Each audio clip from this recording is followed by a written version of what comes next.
Kwa nafasi hii, kwa niaba yenu, niruhusu nimkaribishe Mheshimiwa sana Profesa William Ngowi OFM kama mwezeshaji wetu siku hii.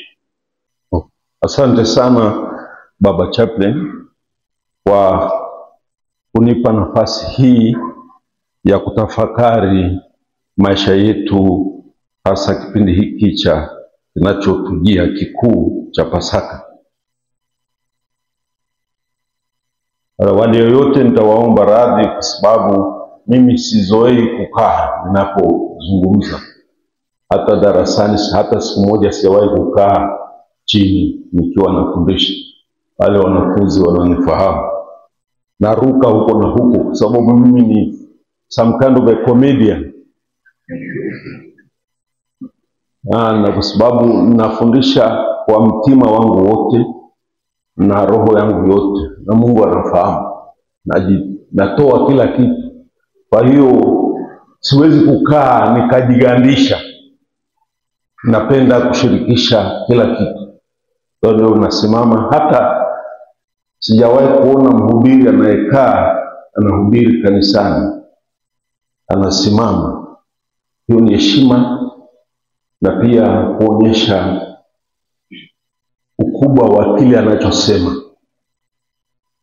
Basi ndugu zangu, ninaanza tu kwa kusema kauli moja ambayo tumeizoea, na naomba tuitikie kwa moyo na kwa kila kitu tulicho nacho.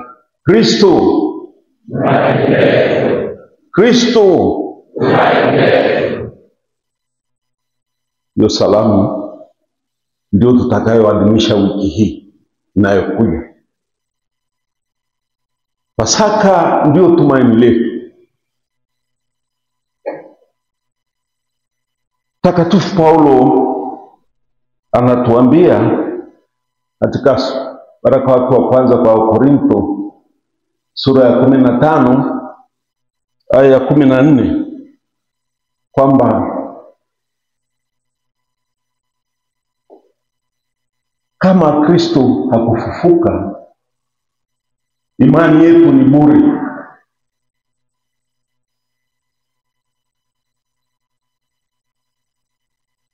Na matumaini yetu ni matupu.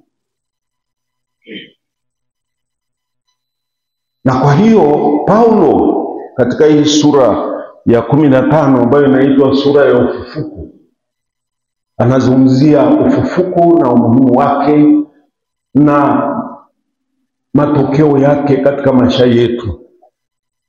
Nimeanza na kauli mbiu ya tumaini letu kwa sababu Pasaka hii inatukumbusha ile Pasaka ya kwanza iliyotokea pale Yerusalemu Yesu alipofufuka. Kwa sababu huu ni mwaka mtakatifu, miaka 2025 ya wokovu wetu katika Kristo. Na tumeambiwa kauli mbiu ya mwaka huu mtakatifu uliotangazwa na Papa. Tunaambiwa sisi ni wahujaji au wahaji katika matumaini. Kwa hiyo mada kuu ambayo nitazungumzia kifupi leo, na ni mwendelezo wa yale mafundisho niliyotoa siku ya watawa tarehe 1 mwezi wa Februari mwaka huu huko Kihonda St. Anne's, ni kwamba sisi tunapaswa kuwa vyombo vya matumaini. Tuwe vyombo vya matumaini. Wewe ni chombo cha matumaini? Kweli watu wakikaa nawe, wakishirikiana nawe, wakiishi nawe, unawapa matumaini? Wakikuona wanapata moyo? Ndio changamoto yetu, na sio kutembea kana kwamba mwenzako hayupo. Mwanadamu ameumbwa kwa ajili ya mwingine, hatukuumbwa kwa ajili yetu sisi. Na ndio maana hakuna macho yanayogeukia ndani, yakigeuka ndani umekufa. Pua zinaangalia mbele, uso hauko nyuma, uko mbele. Mungu angeweza kutuwekea macho huku nyuma, ametuwekea ili tuone kilichopo mbele yetu, na kwa hiyo tumuangalie mwingine. Na hivyo sisi tumeumbwa kwa ajili ya mwingine, sio kwa ajili yetu, kwa ajili yako. Na kwa hiyo mada hii nadhani Papa alikuwa na muono wa ajabu. Ndio hii na sababu ya imani yetu, ndio chimbuko la fadhila nyingine zote. Ndugu zangu,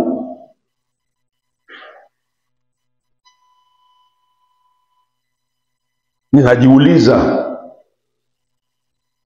tumaini ni nini? Tumaini ni kuwa na matarajio mazuri yajayo. Ni matarajio ya mambo mazuri yajayo.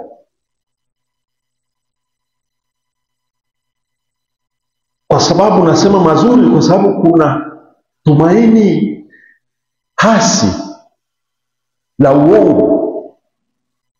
Kuna false hope and true hope. And we may end up living in false hopes.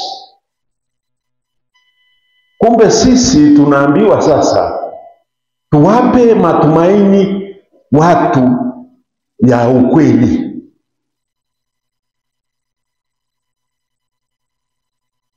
Ukweli huu unatokana na nini?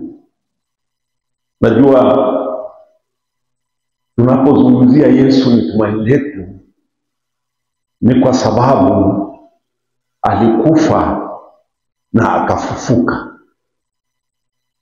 Alitufia dhambi zetu na akafufuka, akawa tumaini letu. Hakuna ufufuko bila kifo.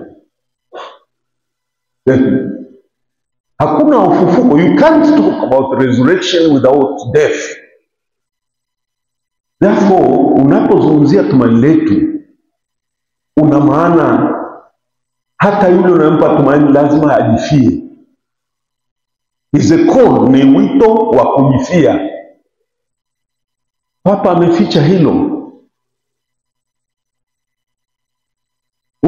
Usifungue mdomo useme tumaini bila kifo, yaani ufufuko bila kifo. Hakuna.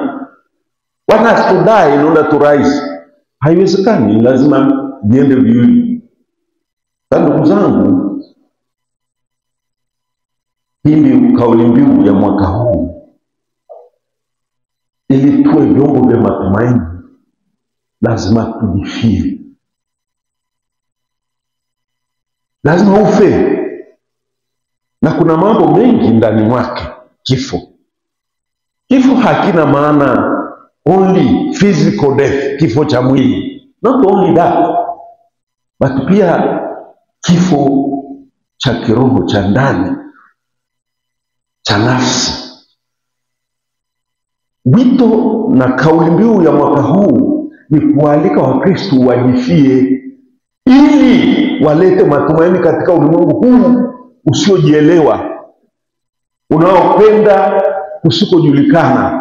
Sisi tujifie ili tufufuke na kuwaonyesha njia wale ambao hawajui, na kuambia maisha sio hapa tu, na hata mateso yana mwisho. Kama Kristo alifika mwisho wa mateso. Ndugu zangu, ili tuwe vyombo vya matumaini, ni lazima tukubali upande mwingine, kifo.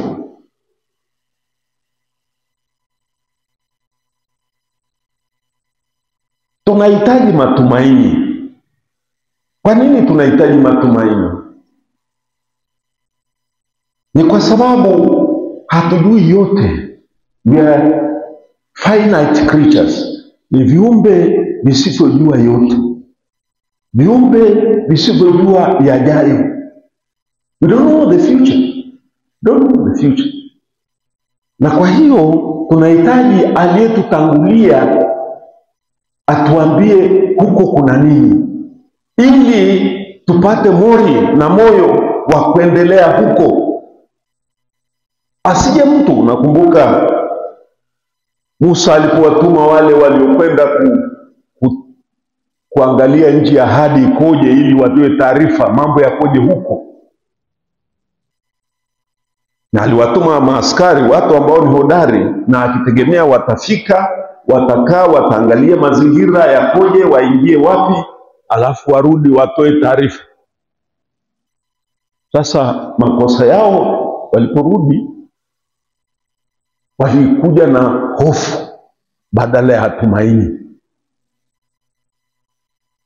Walipata nafasi, privilege ya kutangulia kuangalia kule. Sisi ni kama wale waliotumwa kuwa maspai. Tumeshaonja katika Kristo ukweli wa maisha ya milele. Tunaanza, na ndio maana hasa, nasema hasa watawa wanabeba bendera ya ushindi, bendera ya ufufuko. Tusije tukawa vyombo vya kuzima matumaini ya watu. Tutakuwa kama wale maspai waliotumwa na Musa. Wakaja wakaanza kusema, wale kule kuna miamba uniitu ile, ni wale wanaitwa Nefilimu. Sisi tumekuwa kama vipanzi tu. Kuna mambo mazuri sana kule, lakini sidhani kama tunaweza kuingia huko. Matatizo makubwa. Wale wana silaha kali. Watu waliposikia wakaanza kunguruma na kunung'unika. Sasa Musa, umetuleta huku jangwani, yaani tufie humu kweli? Look at this. Jangwa hili la Parani, tutaishi kweli hapa? Musa alijua yale majamaa yalikuwa na uoga wa kwenda huko, uoga binafsi. Hawakuwa wanasema ukweli. Majitu hayo Menefilimu yametoka wapi? Na Musa aliwapa adhabu kali. Walifanya nini? Aliwafanyia nini? Walikufa. Ni wakili, walikufa. Musa alikuwa ni Farao vile vile, msisahau. Kwa hiyo sisi tusiwe vyombo vya kukatisha watu tamaa. Hilo ni muhimu. Watu wanatutegemea kwa sababu tumeshaonja yajayo. Inawezekanaje wewe unavaa shela ya nini? What is the symbol of your veil? Sababu gani unavaa shela? Kwa nini mimi navaa magunia haya? Mtu mzima na akili zake anavaa na makapuchi huku. Watu wanaona, this is awkward. Are you okay? Are you normal? They look at me straight in the eyes. Are you normal? Nasema, mimi ndio, hamna shida. Hamna shida. Wewe mwanamume mzima na manguvu yako unavaa magauni. Wewe mwanamume mzima huna pesa benki, hata shilingi 5. Na mtu unafanya kazi, tena unapata mshahara wa kutosha. Sitaki kusema ngapi. Mshahara wa profesa ni mkubwa pia. Lakini sina hata sentani. Mmoja kaniuliza, how comes you don't have a car? Kamwambia, gari I've never thought katika akili yangu ningesema mengi, lakini nikamwambia sina kitu, hata baiskeli. Kitu nilicho nacho ni sandali hizi, unaziona safi sana hizi, nazivaa. Tena hapa chuoni wananitesa sana kunifanya nivae viatu. Mimi ningependa kuja na makobasi yangu yale yeboyebo. Akanishangaa. Nikamwambia usishangae, kwa sababu mimi nakwambia kuna maisha yangu, nakwambia ninambeba picha nyingine ya yajayo. Ninangoja hapa, sio mahali pangu, ni simbo, ni bendera ya yajayo. Masista, mama mzima mzuri sana, ana kila kitu kinachohitajika katika ulimwengu huu. Huyu amevaa magauni na shela. Sasa na shela ya nini? Toka wengine wamefukuzwa huko Ufaransa, wamepitia mengi sana, na kule sehemu za Libya kaskazini, Benghazi, wametolewa kwenye makonventi. Kama utaji tufuta hiyo kitu. Kwa nini? Inawakera kuona wewe msichana mzima, mama mzima, unavaa manguo ya namna hii, huvai na stilito zile, unatembea kama mandochi ili ujirembi kwa heleni za dhahabu, na yote umefunika na masikio na nini. Kwa nini? Nyinyi ni bendera ya ushindi wa Kristo. Ni wale wanaomfuata mwana kondoo aliyefufuka, mshindi, katika kitabu cha Ufunuo. Sasa ndugu zangu, sisi ni ishara ya matumaini kwa ulimwengu huu ambao umeng'ang'ania yanayopita. Ukitembea njiani ujue wewe ni ishara, na ile ishara ikijificha imepoteza thamani yake. Bendera haihuwa hosted, haipandishwi alafu ukaishusha ukaweka chini ya kwenye shimo. Bendera ni ishara ya utawala, ya dola. Sasa sisi ni ishara ya Kristo mshindi, na kile unachofanya kiwe ni sababu ya matumaini kwa watu. Kile unachosema kiwe sababu ya matumaini kwa watu. Lakini ili uvae hayo mambo, uwe bendera, ili uwe ishara ya matumaini, lazima ufe. You have to abandon the past life. Lazima uache maisha fulani. Ukirudi kule, hutakuwa tena bendera, hutakuwa tena ishara ya matumaini, hutaleta tena matumaini kwa wale wanaohitaji kupata matumaini. Ukirudi kule ulikokuwa, wewe ngowi, umeacha kuoa, umeacha mali, umeacha kujitegemea, unamtegemea mtu. Utii ndio kutegemea mtu, utii. Siwezi kutoka hapa bila idhini. Hiyo ni kujishusha sana, kujihinisha. Ni kenosis, naita kenosis, kujihinisha, to die unto self. Sasa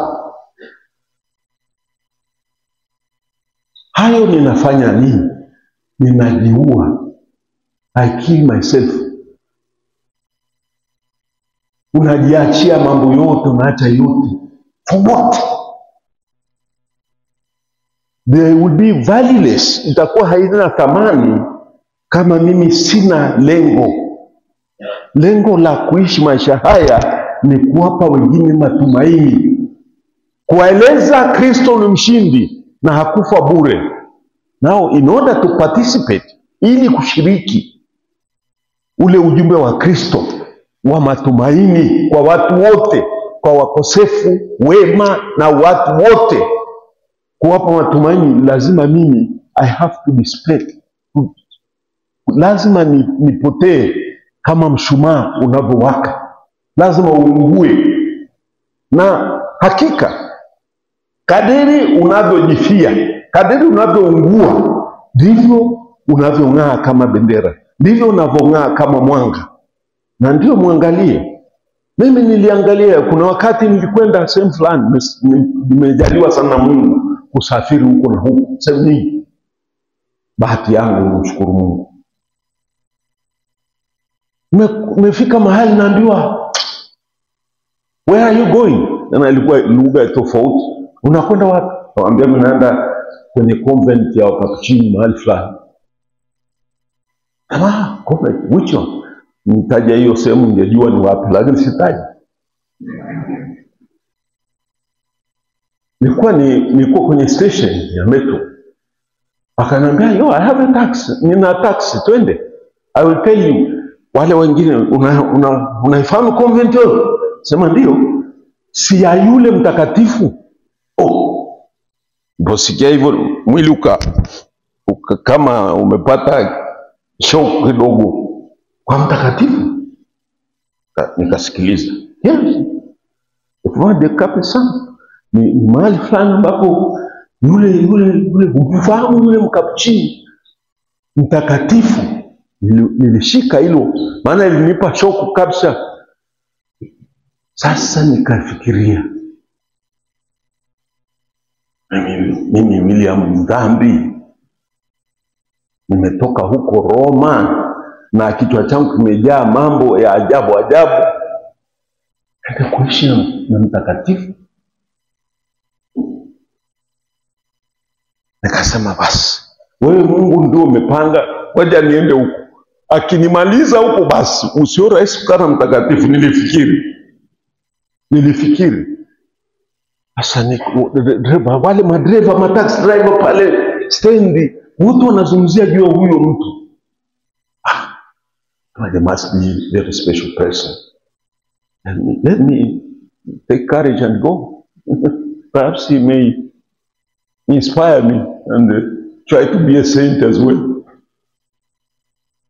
Nikaenda kule taxi kimya. Sasa nimeshika adabu, sababu I'm expecting to see something spectacular, kitu cha pekee. Kubonyeza ile kengele ya mlango ni convent ya Wakapuchini. Si kwa sababu mimi ni Mkapuchini, isipokuwa ndio experience yangu.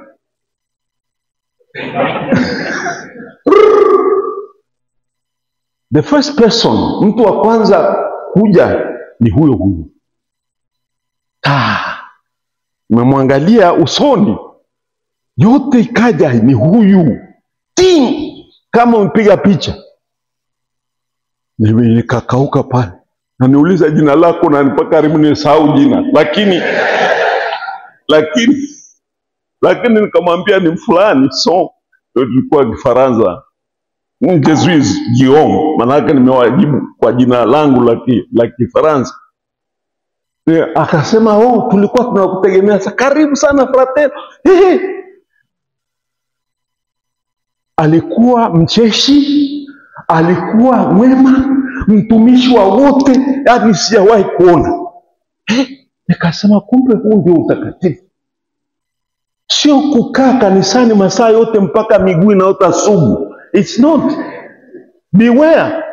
Katika hukumu ya mwisho, Mathayo 25 aya 31 mpaka 46, ile hukumu ya mwisho, Yesu aulizi ulisali rozari ngapi? Aulizi ulienda kanisani mara ngapi, saa ngapi? No. Anauliza ulikutana na watu wa aina gani na wakati gani, ulifanya nini nao watu? Your brother, your sister. That's what he's going to ask you. Because you are a symbol, and the symbol cannot be buried. Kama wewe ni ishara huwezi kuzikwa. Lazima you have to go out of yourself. But only after you have died unto yourself. Sasa ndugu zangu, yule mtu kumbe ni bio location. Yeye anakuwa hapa, mimi nimefanya naye kazi pale. Nimekaa pale miezi 3. Anapika, mimi naondoka naenda chuo kikuu nilichokuwa nasoma. Njiani nakutana naye na nimemwacha jikoni. I saw. alafu amebeba mikate, anaenda kununua mikate. Mikate ile haiishi, watu wote njiani wanapata, wale wanaomba wanapata. So that's why they called him a saint. Wewe unakwenda kufungua mlango, tena siku ile aliponifungulia mlango sikujua kama ni labda alikuwa sokoni, kwa sababu mimi nilikuwa imagine alikuwa anaimbisha kwaya, animpishi, mtunza bustani, everything, but he was there fully. Why? Because he gave himself up. Hakuwa na chochote cha kwake, alitoa yote. Mwangalie, open your eyes and see the saints amongst you, in your midst. Look, angalia, sababu sisi tunajiangalia wenyewe and then we don't see the other. That's the problem. And then tunakuwa ni narcissistic, tunakuwa watu binafsi. Kwa hiyo ndugu zangu, tuna nafasi kubwa ya mwaka huu kuwa vyombo vya matumaini. And don't think of going out there. Usifikiri utaenda huko nje. Pale ndani hapo.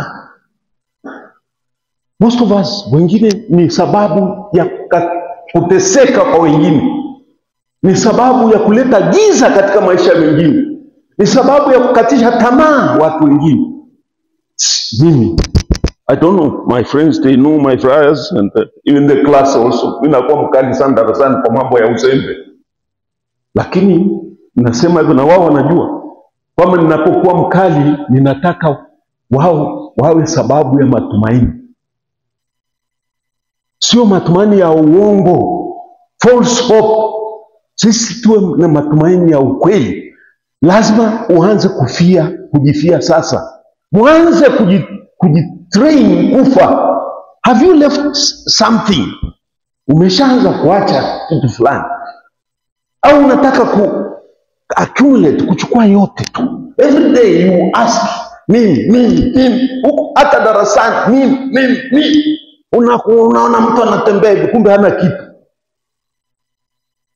Have you started to practice kenosis?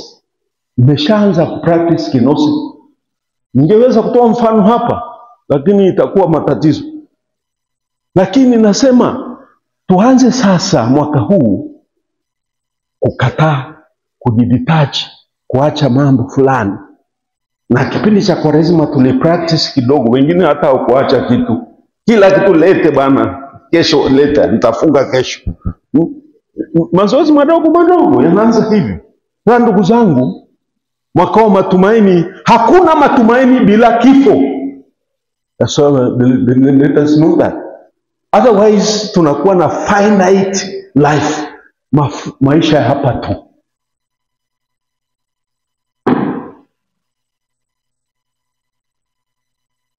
Sasa ndugu zangu, kuna mambo ambayo nimeyapata mahali katika kusoma na kutayarisha kitu. Mahali kama Mungu ameniletea tuka. Nikaona mahali, let me read this thing. A huge book. But I am a good reader. So I have to, I started many, hata nikiwa seminari, kitabu kitabu nitakitafuna. Nimekuwa hivyo. I have read many books. Sasa kitabu hiki rafiki yangu mmoja amenipatia. What is hope? Sasa nikakuta ameweka mambo matano ambayo yanaweza kutusaidia sisi tukawa vyombo vya matumaini. Vyombo vya matumaini. That's what I was seeking. Nawezaje kuwa chombo cha matumaini ambapo ninapotembea na mwenzangu katika hii safari ya kumwendea Mungu Baba yetu, niweze kumencourage. Akianguka kwenye matope nimwambie twende. Akigeuka mwambie usiwe mke wa Lutu wewe bwana, twende. Akijisikia kizunguzungu nimletee maji. Akiugua niweze kuleta hata walau aspirin. Akijisikia down niweze kumchangamsha. Let a story. Anasahau kidogo, tunaendelea. If you want to go far, go together. But if you want to go fast, nenda mwenyewe. Ndio msemo wa watu. Kama unataka kwenda haraka, nenda mwenyewe. Lakini haraka hiyo ujue na maana gani. Ukitaka kwenda mbali, nenda kikundi. Na sisi kanisa linatuambia twende kikundi ili twende mbali. Usiende mwenyewe. Kuna watu ambao katika jumuiya zetu, katika hata maisha ya shuleni hapa, they are always lonely. Wako wenyewe.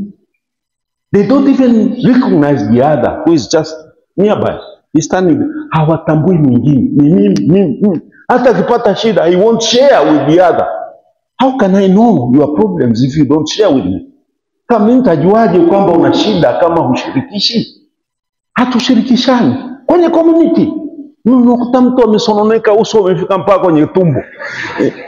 Aise, habari ya asubuhi. Huyu jamaa mpaka unaanza unamkwepa sababu something may happen. Na wengine wamejinyonga. I have experience too. Mejinyonga. Na ikawa sasa ni shame kwetu tunapita. Tena mambo mengine tumepitia, uzee huu sio mchezo.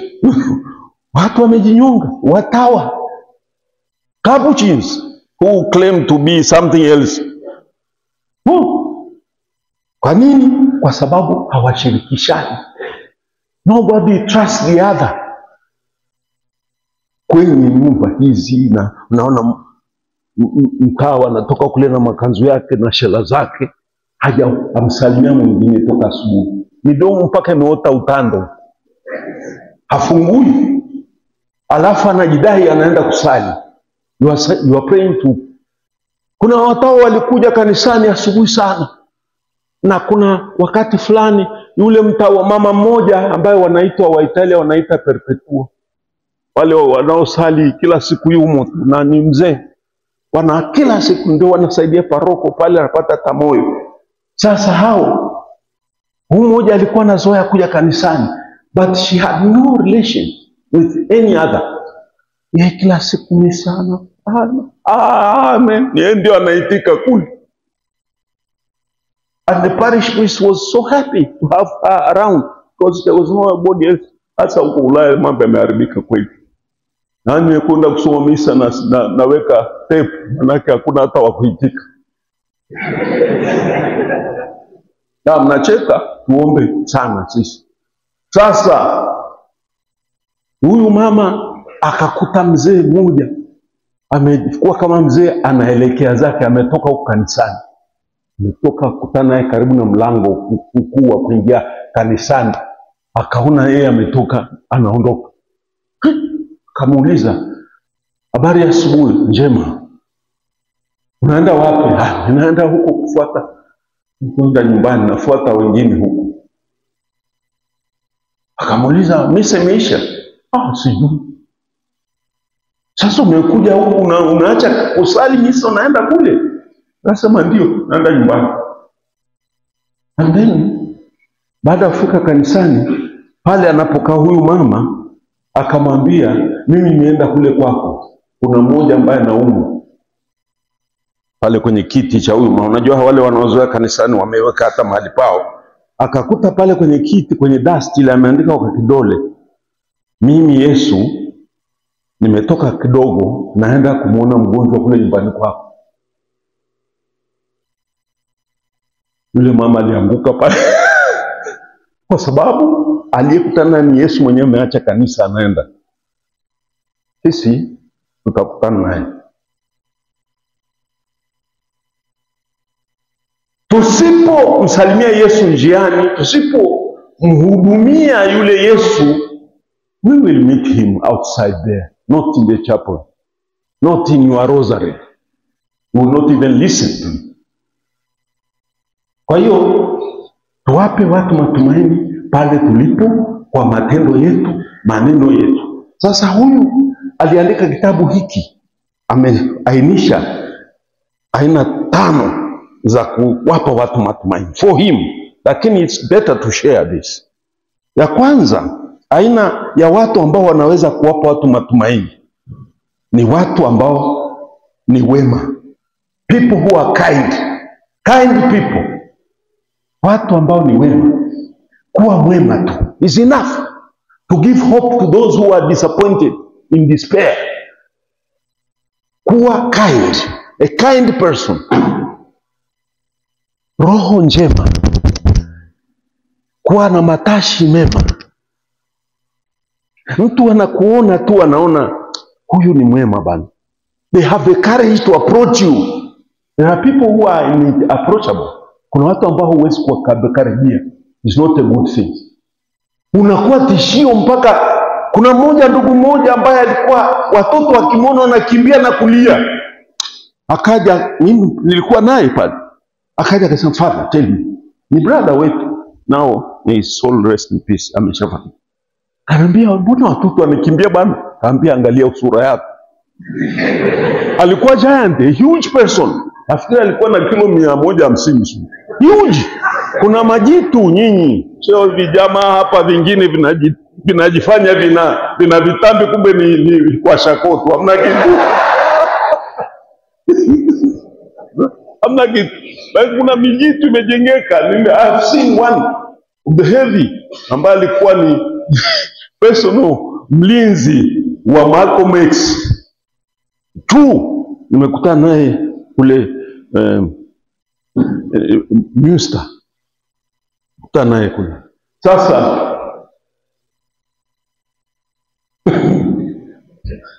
yule ndugu nikamwambia, "Hebu angalia sura yako. Umekunja vita. Mtoto atadhubutu kusalimia kweli? Alafu you are a giant. You should try to see now to humble yourself. Go down. Cheka naye. Mtoto akuzoee kwanza." Sasa akikuona tu macho, alikuwa na macho mekundu. Kaambia akikuona tu, he doesn't see you, he sees something else. Jaribu kujishusha, uwe kind. Try to be, kuwa mwema. Attract them. Attract the person. Mkaribishe kwa roho ndani. Aone huyu mtu mwema. He's a giant, he's rather awesome, but he's attracted by your behavior. Hilo tutunze kuwa watu wema. Tutafute namna ya kuishi, namna ya kuishi maisha yetu ya kuwa mtu mwema. Most of us, we want to show ourselves that we are strong. We don't want strong people. Daudi alipompiga Goliathi hakuwa mkubwa. We want people who have the heart, moyo mwema, roho njema. Ndio watu wanatafuta, na huyo mtu atakufuata tu. Na msiseme hamjui mtu mwema yukoje.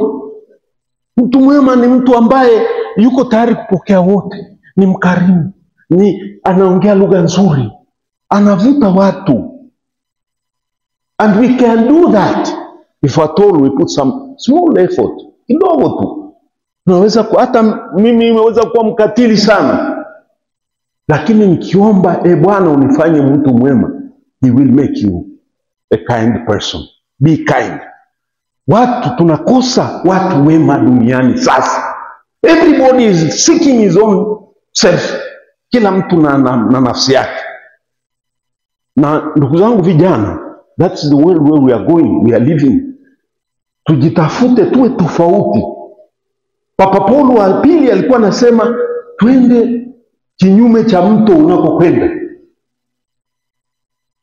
against the current. Lakini wengi wetu tunataka kufuata current. Unaongea na kijana sema, "Father, wewe umepitwa na wakati." Wakati gani? Wewe ulikuwepo wakati uliopita? Mimi nilikuwepo. Kwa hiyo najua yaliyopita. Wewe uko sasa na mimi nipo na yaona. Kama ni uko mbele, uniambie sijaona. Wewe una uhakika utafika? Yes. Mimi naweza kuwa na miaka 60. Wewe utafika 60? Are you sure? Mimi nimezika wangapi? Students who are taught here. Wewe ngapi nimezika? Waliosoma nimewafundisha hapa. So don't talk. Tujifunze kuwa wema. Kind people. This is one. Na mimi naona ni kweli. Bila kuwa wema, tunajidanganya na tunawapa watu false hope. Watu wengine ambao wanawavuta wengine na kuwapa matumaini, amesema ni aina ya hii watu ambao ni wanyofu. Honest people, honesty, kuwa watu wanyofu.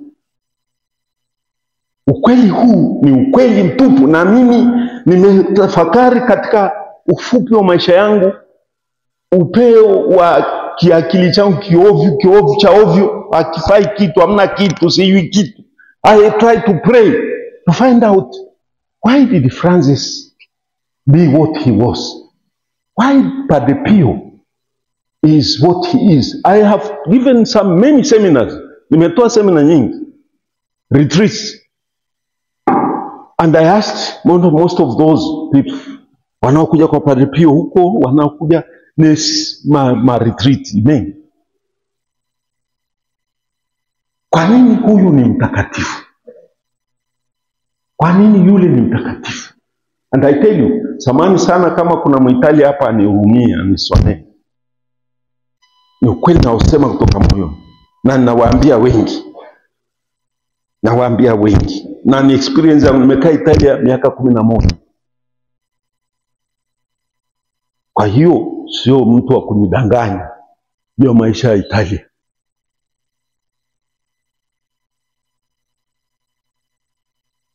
Wale watu watazidi kuwa watakatifu tu, na watakuwa na watakatifu wengi bado, na kila mwaka watatangaza watakatifu kutoka Italia, wa Italia. Kwa sababu gani? Wanyofu. Ni wanyofu. Asifiji tunasilika gani sisi, lakini wanyofu. Na kuambia, mimi nimekaa huko na huko, wanaoungama ni maelfu na maelfu. Kila mapadri hapa wangekuwa 6, wanaungama, na wanaungama kutoka ndani. Sisi tuna roho wa Mungu pia. Unasikia huyu anaungama, unanywea, padri ananywea. He is meeting a saint in the making. Kwa sababu ya unyofu, anaungama pa machozi. Mimi mpaka nikasema, Mungu wangu unihurumie, mimi mkosefu. Mimi ndio natubu pale kwenye sana. Yes, because you see, anamwaga kila kitu, alafu anafanya toba kweli. Hao utachaje kuwaita watakatifu? Sasa sisi hatuendi hata kuungama, hata kukiri kwamba nina kasoro, and we think that kwa kutunza madhambi yetu tunatunza hadhi yetu. Mimi nionekane mtawa. Confess and then you will be a religious. If you confess, you will be a priest. If you don't, you are not. Let us hear that version of understanding. Kama wewe ni unakiri ni mdhambi, wewe kweli ni mtakatifu. Fear a sinner who prays. Fear a sinner who accepts failure or has failure. Huyo ndio mtakatifu. Hakuna aliye mtakatifu zaidi. We are making ourselves saints. We are made saints. We are in the process of sainthood. Sasa wewe, sisi hapa tunakataa kukiri kwamba ni mkosefu. Who are you? And then you say, mimi natoa matumaini. Tumaini lipi? Unalipata wapi? Where do you get that courage to tell me nakupa matumaini? Unanipa matumaini wewe mdhambi, wewe pumbafu kabisa. Yes, let us say the truth. I can only go to a person who is honest to himself, whom I can trust. Siwezi kukuamini wewe ambaye hujiamini. Tenda dhambi, take responsibility. Unasema honestly nimekosa. I could share with you some things which happened recently, but that is not a place because some of them may be here. Lakini sisi tumepitia mengi. Sasa mimi nawaambia, kuwa mtu mnyofu. Ukifaulu, furahia to the maximum. Ruka chumbani, naimba. Mimi nimefaulu mtihani. Sio ujifanye huna kitu ulichofanya. No, you praise God for the success which you have achieved. Wengi hatumuonyeshi Mungu furaha kwa kufaulisha yale mambo tuliyotarajia.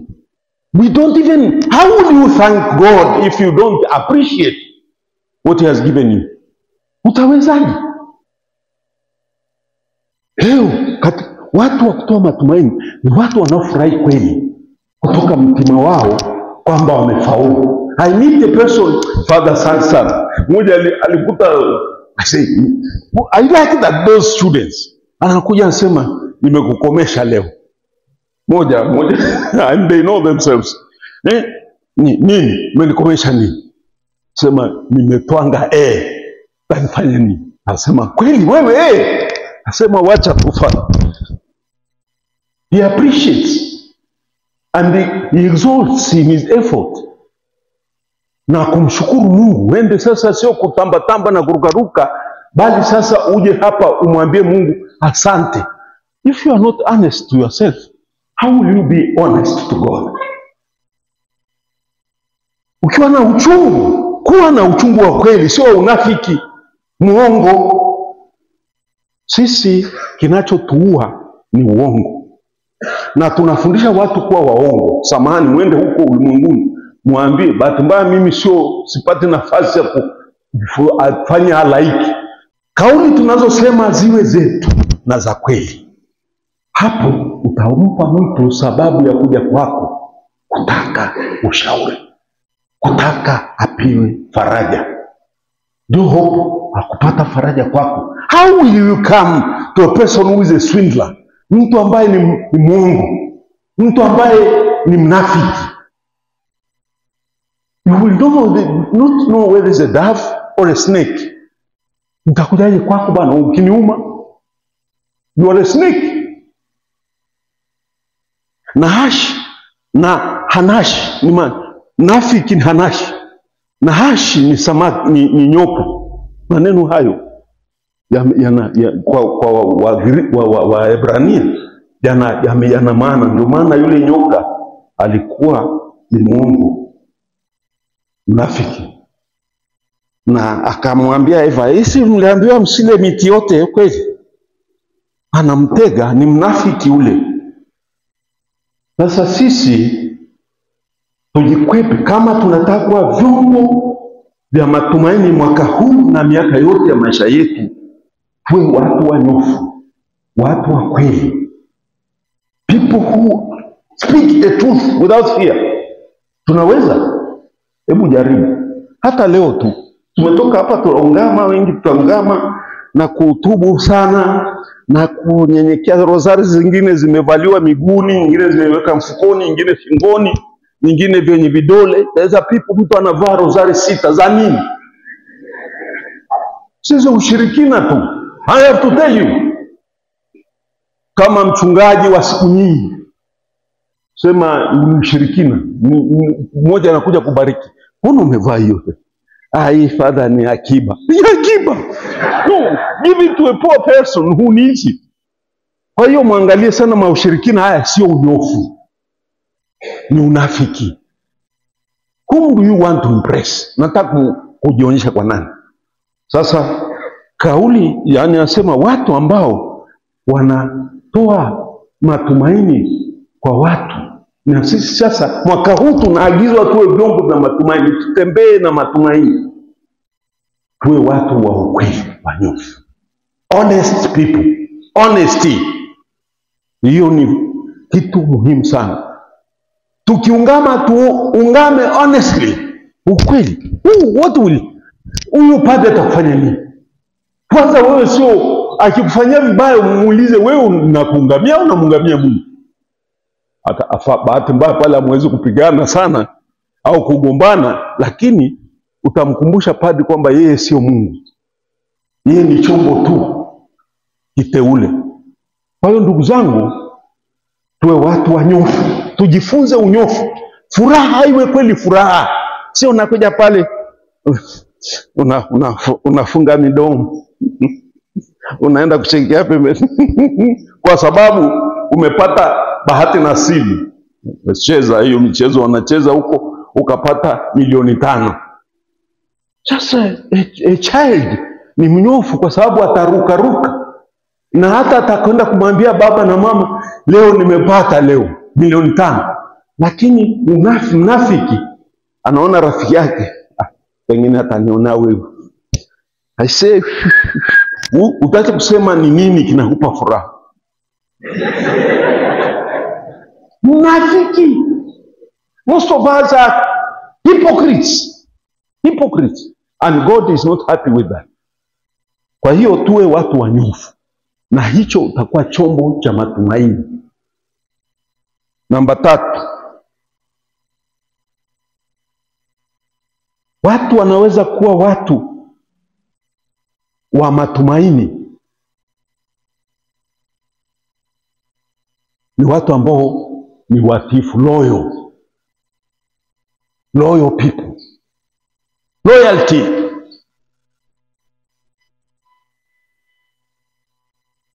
Watu ambao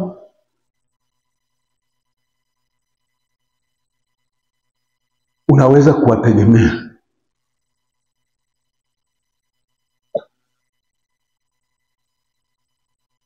Watu ambao ni waaminifu. Loyalty, mwaminifu. Akisema ndio, ndio. Akisema hapana, hapana. Na atashika yale mliokubaliana. Hicho ndicho kilimuua Yesu pia. Tunavunja maagano, tunavunja ahadi, tunavunja mapatano yetu. Hata na rafiki zetu tunakuja kuwageuka, usaliti. We stab them in the back. Hicho hatutaweza kuwa matumaini kama ni watu wasioaminika. Watu waaminifu. Mtu anakupa shilingi 20, mrudishie shilingi 20. Ukienda kukopa, wewe maskini, umeona mengi tu. Unakopa, nasema mimi father ni msina chakula nyumbani, nini, kuna watu wanaokuja huko kwetu kwa hivi. Mimi natoa shilingi 5,000, sio nyingi, nampa 5,000. Nenda bwana ukanunue hata unga tu, watoto wasilale njaa. Asante sana padri, asante sana. Wewe Mungu akubariki sana.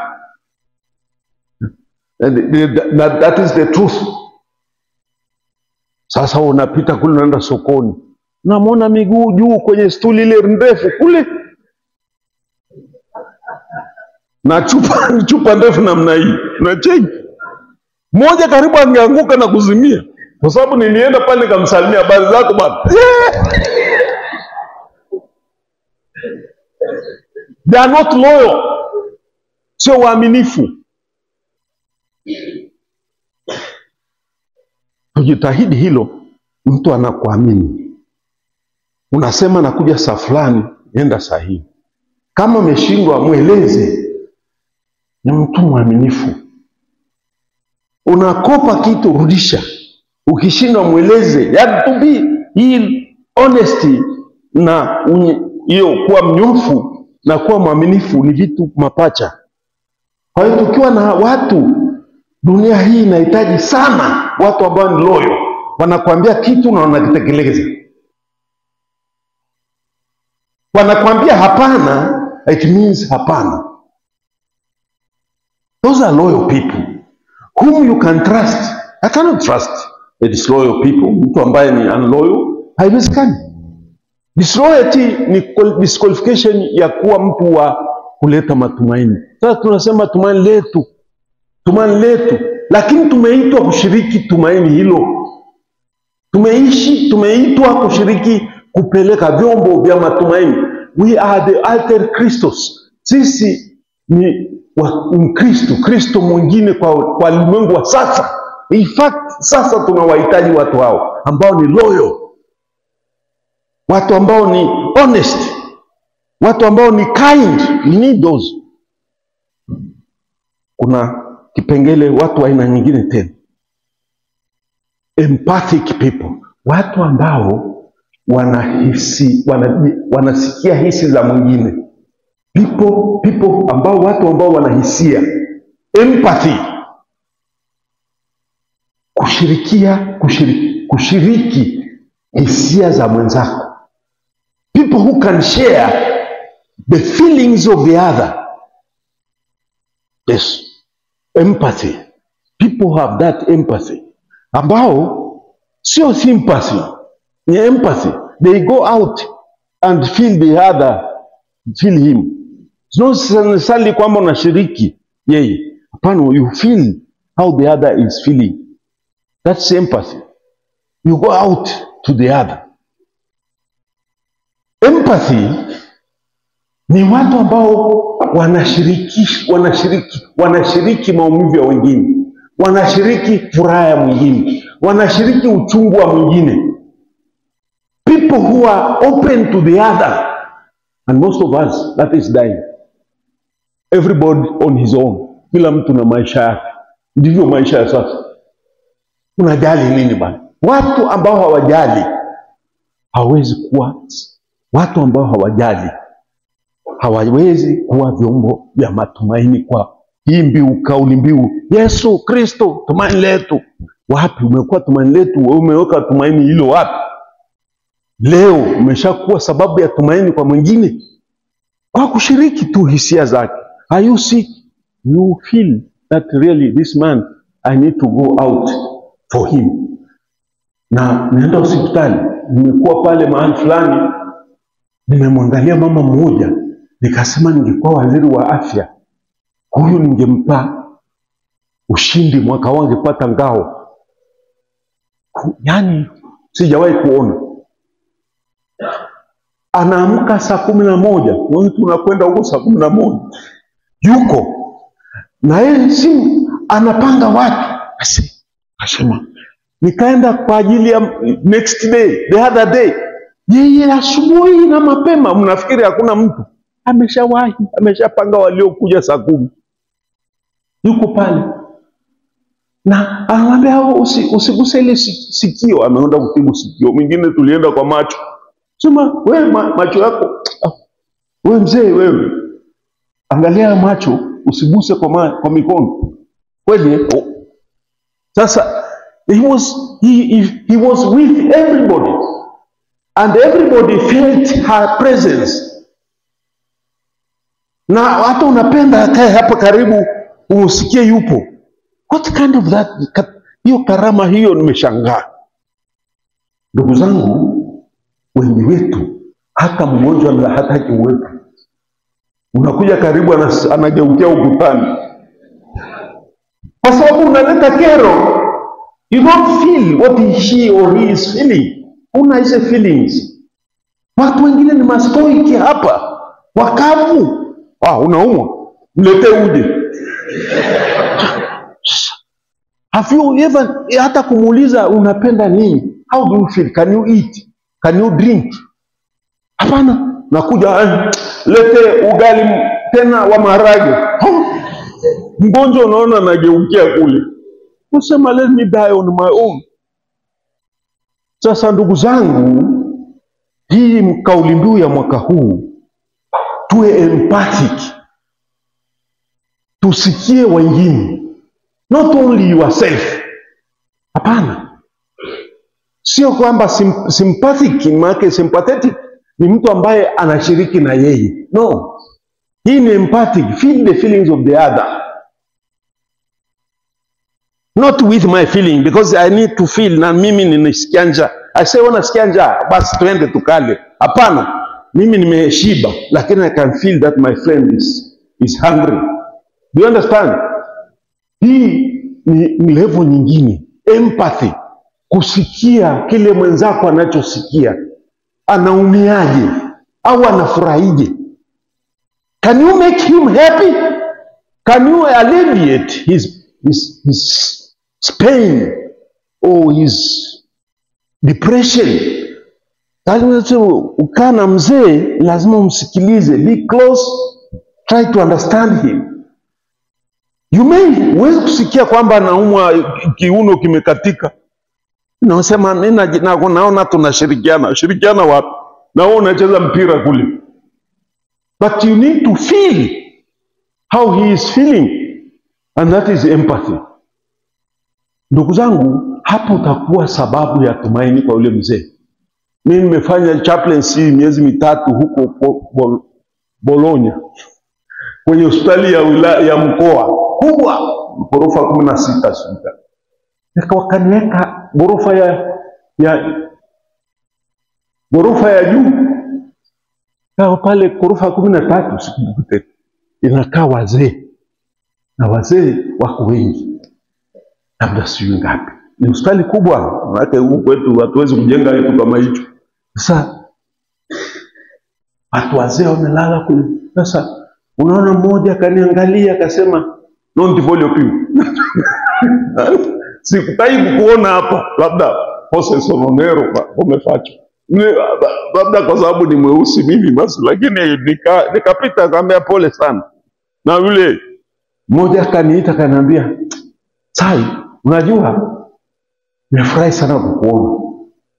Kwa sababu unakuja unaongea na sisi, alafu unakaa hata karibu, alafu hata kutusaidia kuninywesha maji hii podi yako na nini maji au hata kitu fulani, kuna kitu nahitaji nimuite daktari au nini."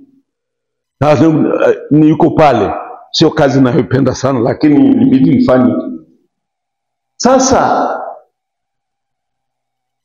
ndugu zangu, yeye aliniambia kitu kimoja. Nyinyi mna roho ya kutupa matumaini. Alitumia plural. Nyinyi mna roho ya kutupa matumaini. Wengine wanatukatisha tamaa. Hatumuoni Kristo kwa hao watu. Sasa tutatumainije pale?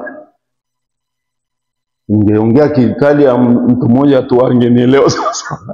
Lakini nilichota hicho, na hicho ndicho kinachosemwa na huyu mtaalamu. Anasema tuwe empathic. Sio lazima wewe ugue au upitie mang'amuzi hayo. Hapana, uweze kutoka ndani mwako uwe naye. Ujaribu kumwelewa. Wengine wanafunzi wanashindwa mitihani, sapu zinaanza kesho huko. Unaona watu masikio yamenyooka, sawa tu. Lakini zipo, is the truth. Let us not give oneself false hopes. That would be a crime. Sipokuwa kama kuna sapu, yule mwenzako, what about your friends? How much do they help you? Do they give you hope now? Do they help you and give you the whereabouts how to be successful in your studies? Hatusaidiani. Mmoja jana nilipigwa nyundo kichwani kwenye mkutano. Yalitokea mambo yaliyotokea. Then mtu mmoja mkubwa akaniuliza, "Well, professor, did you help your friend the way the techniques you are using? Because it seems they are lacking this thing you did here." Nasema kwa kweli sijashirikisha, lakini si wanaona. Haieleweki. Wewe waeleze, mimi nafanya hivi. Alafu wao wataamua. They have the freedom to. Professor au lecturer ana freedom ya kukopi tena hata bila kuambia. Na sisi tuwe kujiongeza. Akanambia wewe umejiongeza hivi, kwa nini ushirikishi? Akasema kwa kweli hilo nilifikiri wao watajiongeza kwa namna yao, but seems things do not work that way. Lakini ningesema hivi, nyinyi ndugu zangu, tena washirika moja au wa bweni moja, mnakaa kwenye nyumba moja, kwa nini wewe ufaulu na mwingine afeli? Eti unajifanya mimi na akili zaidi? Perhaps alihitaji technique of study. Mimi napiga kelele huko madarasani, na mnajua nyinyi wote hapa wale ambao ninawafundisha kwa mwaka huu hata miaka iliyotangulia, mambo haya ya smartphone zenu hizi tawamaliza wote. Marekani wameacha, Uingereza wameacha, Uswisi, Ufaransa. Mimi nimefuata, ni follow, and nilikuwa mkutano wa TCU juzi tu for 2 days. Tumezungumzia hilo. the impact of these smartphones for students in the universities. Kwisha. Hakuna memory.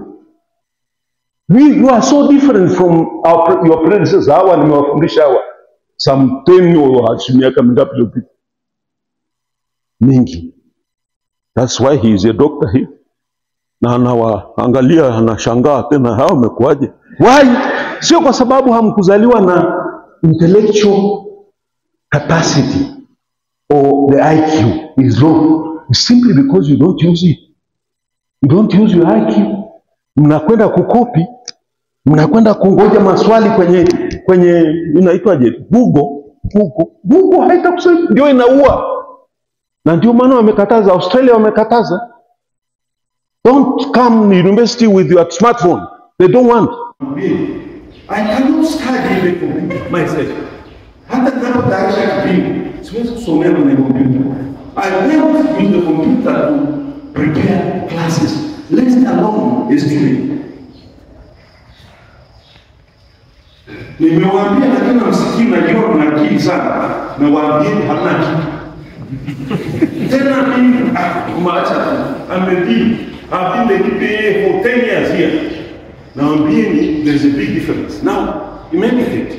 Think of yourselves. Afadhali anawaambia ukweli kuliko yule anawadanganya. Because I have this empathy. Mimi sihitaji hiyo kufikiria na malaika. Kwa maana watu wanasema mtu kichwa na mwili mkubwa. Tena napata hii kibasa. Bahati feli. No. Kwa nini sio kama hana akili? The technique of study. Na tunapoeleza unaona sisi watu wa kale. Siwezi kusomea kwenye simu never. Kwa nini naomba? Mimi na print na pick up. And then when I'm studying, I analyze every important point which I need to remember. And then I use different colors. Muulize wasomi. Even sasa nafanya research sana. I read a lot.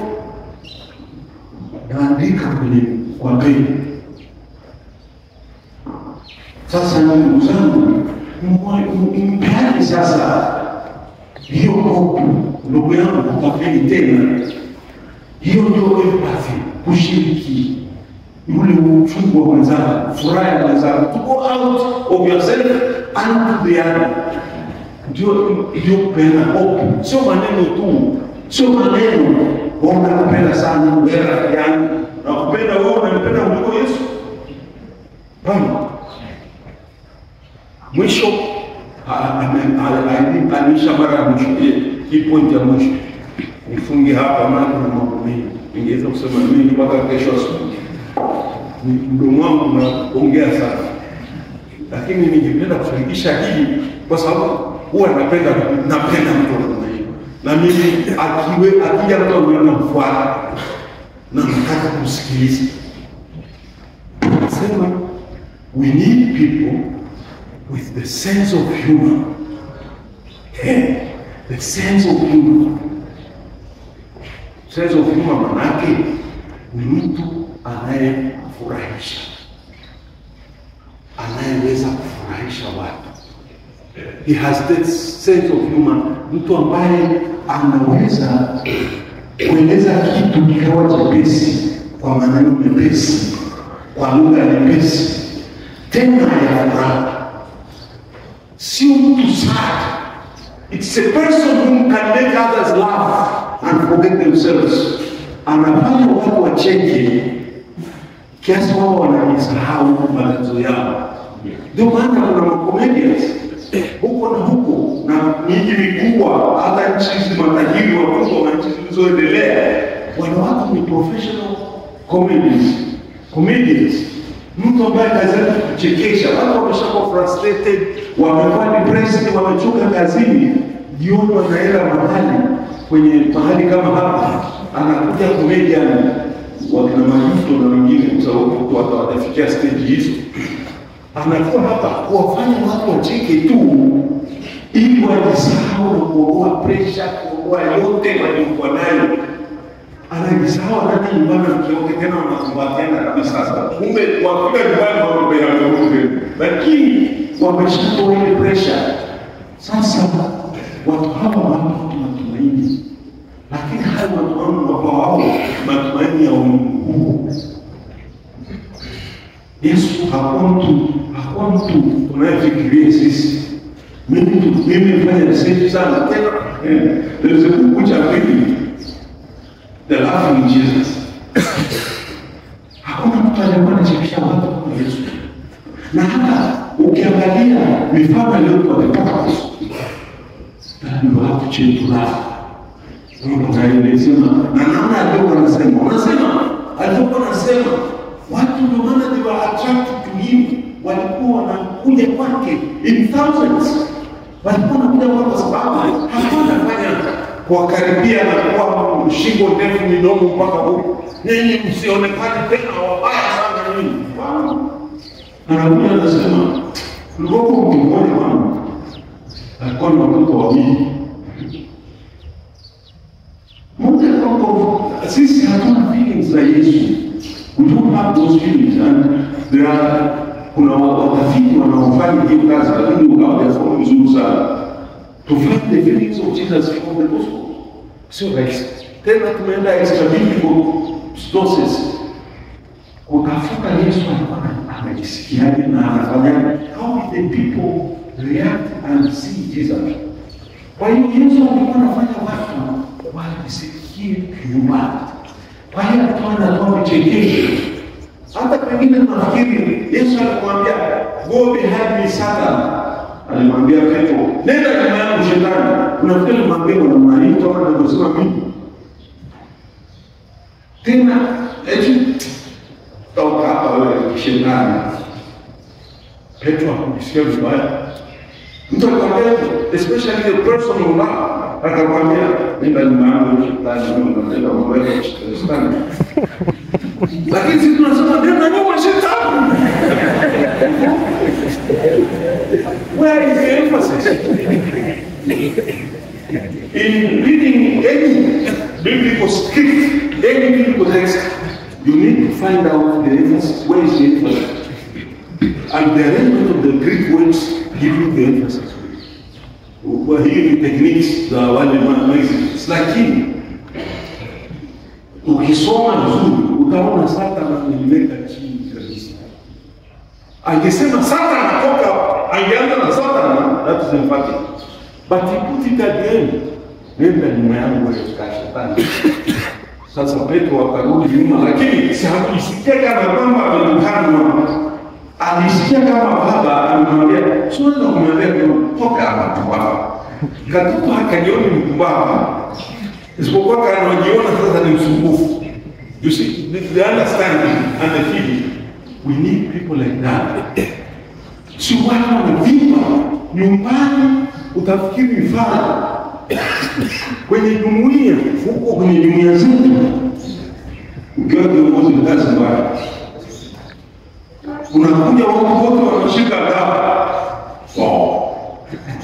Habari ya siku, amda wote. Fulani yupo. You are not a father. You are a dictator. Some kind of a police man was president. Lakini sisi anasema ili unaweza kumchekesha mtu wewe. Tiba kubwa kwenye hospitali sasa hivi wanaanza kuwaweka makomedia katika hospitali kubwa. Mmoja anafanya huko hospitali ya Muhimbili, apite achikishe watoto, akitoka huko anachikisha wamama wazazi vizuri. Yes. So, wewe unaweza kuwa sababu bila mwanafunzi mmoja tulikuwa kusoma naye zamani ameshapata kuwa bariki na rehemu. Alikuwa penye ukikuta kule wanafunzi wamezunguka hivi yuko katikati. Yuko katikati. Siwezi kumtaja. Yuko katikati. Huko kwenye basi UDA, mimi nimesoma Dar es Salaam na hii kwenye muda wa wakati ule, basi hapo anacheka. Mimi hapo Mungu ametupa vipaji tofauti. Yeye akifungua udongo anauliza taswira la kawaida tu, kituo hicho cha watu anapouliza watu wanacheka. Can you be a person who makes people happy and you give them hope despite of their hard sufferings, pains in life? Can you be an agent of hope, of peace, of happiness? Then unakuwa mwenzi katika safari hii ya matumaini. Ndugu zangu, hizi ni vitu tumevitaja haya, lakini hatuwezi kuwa hivyo kama hatuombe. Sala ni kitovu cha kuwa na matumaini. Hatuwezi kuwa hivyo hata kama na spiritual value kama hatuombei kile tunachokifanya. You put first God, who is the ultimate end of our hope. Ni lazima umlete Mungu katika kila unachofanya, katika upendo wako na upole wako, your kindness. Put God in prayer. Lakini tunaombea watu mambo hivi, M-Pesa, mambo yaende vizuri. Do we give them hope? Kila kitu, hata katika unyofu tuombe kwa Mungu, uwe unyofu kutoka kwake. Hata katika kuwa uaminifu, loyalty, tuombe kwa Mungu. Sala ni kifuniko, ni umbrella, ni mwavuli wa hizi karama zote ambazo tunazihitaji kutupa matumaini. Tupeane matumaini, tutembee katika matumaini kama tuende safari yetu. Kwa hiyo kizibo cha hali hizi watu hao, utakuta wale ambao wanakwenda juu kabisa na wanakuwa wenyewe ni huma, wenyewe wanakuwa loyal, wenyewe wanakuwa honesty, wanakuwa kindness themselves. St. Francis became a prayer. People, when they saw him, they made it and signed the cross. Yes, when they met him, they made a sign of it. He became the Christ himself. Na ndio maana alipata yale madogo because of prayer. Na ndugu zangu, haya tuombe maisha yetu ya kuwa transformed, ya badilishwe kuwa wewe uwe kindness safe. Kama unaweza kuomba Mungu tu ndiye anaweza kufanya tuwe vyombo, ndio tuwe wawakilishi wa Kristo katika ulimwengu wa sasa. Tuwe sign. Christ was our hope.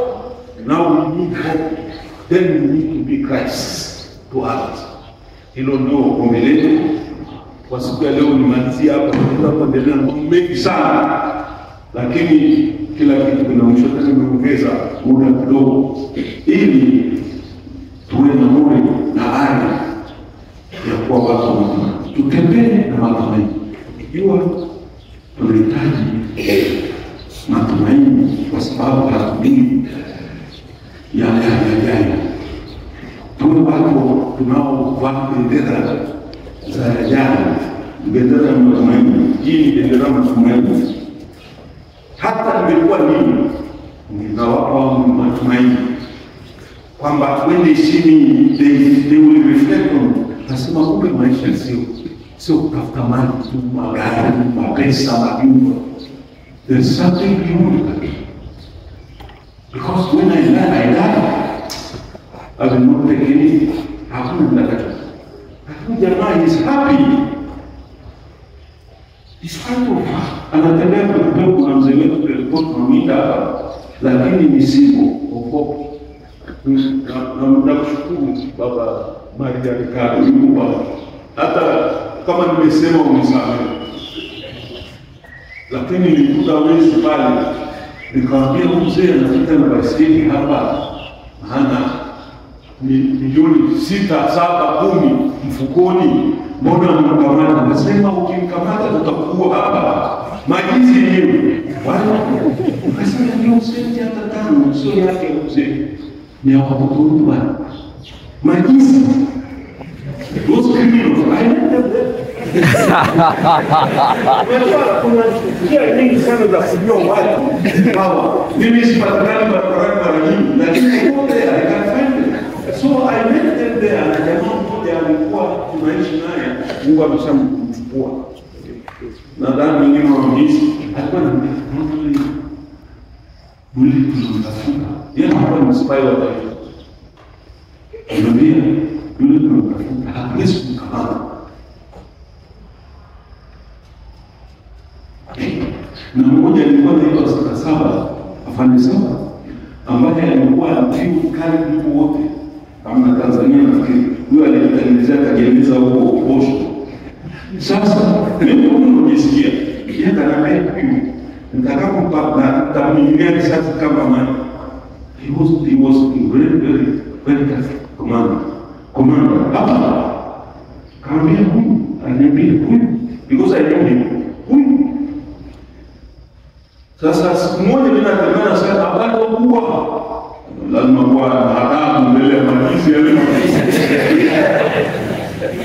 Ndio nikawaonyesha na mzee mwenzetu bwana nini kasema hapa ni mchukue la kwake kabisa, provoke because they knew. Wakasema ukimgusa huyu siku hiyo unakufa, kwa sababu alichonacho sio chake. Samani mzefika ni ukweli. Ni the symbol of hope.